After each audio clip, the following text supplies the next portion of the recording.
Hi guys, Donald here. Welcome back to the channel. If you are new here, of course, hit that subscribe button and ring the bell for notifications to know when these beautiful recipe videos land your way. Today we are talking about pork drunken noodles. This is a fiery noodle dish all the way from Thailand. It's got thinly sliced cooked pieces of pork, it's got noodles, it's got veggies, it's got all the things you want for your quick weeknight dinner, and I'm going to show you just how easy it is to make it. So we're going to start off with the sauce. It all starts in a bowl with 5 tablespoons of dark and pungent oyster sauce. We're going to follow that by 1 tablespoon of salty fish sauce, half a tablespoon of dark soy sauce, and then for some sweetness we've got 2 teaspoons of brown sugar and then a pinch of white pepper.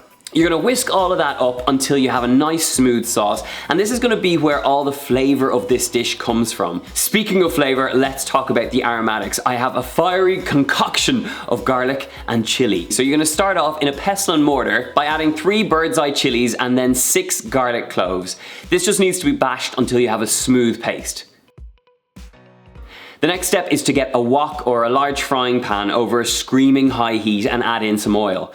Fry the garlic and the chili paste until it's fragrant and aromatic, and this bit definitely helps if you have a cold, because the minute you start frying these ingredients off, you're gonna get this like fiery waft of spice up your nose and it's gonna clear the cobwebs out. So it's a good thing if you have a bit of a cold like I do. Okay, our chili and garlic is looking good, so it's time to add in our sliced pork loin pieces. You're gonna fry them until they are beginning to turn golden brown, and while they're frying off, it's time to talk about our greens. I'm using some bok choy and I'm going to slice them thinly on the diagonal. There's plenty of veggies you can use here. You could use Chinese cabbage, some thinly sliced carrot or red peppers, basically whatever you can get your hands on, and it's a really great way to use up whatever is in the bottom of your fridge. I always take out the leftovers from our fridge and just slice them up thinly, and then you can add them into a stir-fry dish just like this one. Okay, once it's all sliced up, you're going to add the bok choy to the pan, and then I'm going to add in some sliced baby sweet corn, which will add a really great bite to this dish. Next, it's time for some soaked rice noodles.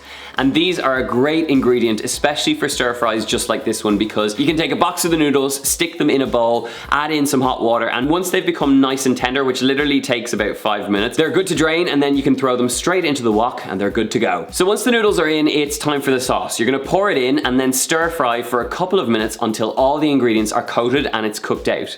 And that's it. It's pretty much good to serve at this point, but a last little hit of fresh Thai basil leaves will make all the difference. So you're just gonna tear them up and stir them through. Serve it up, and this is a weeknight dinner to be proud of. Look how fantastic that looks, and really the fragrance and the fire of that heat that you're gonna get from the chilies is what makes this dish, so don't skimp on the spice. Now, if you're looking for the full recipe, I'm gonna leave you a link in the description box below where you'll get all the details. Of course, if this looks like a weeknight meal you're gonna try, make sure you spread the noodle love and click that share button. Leave me a comment in the box below letting me know whether you're gonna make this dish, and of course there will be more recipes coming your way, so until then, enjoy, and I'll see you soon.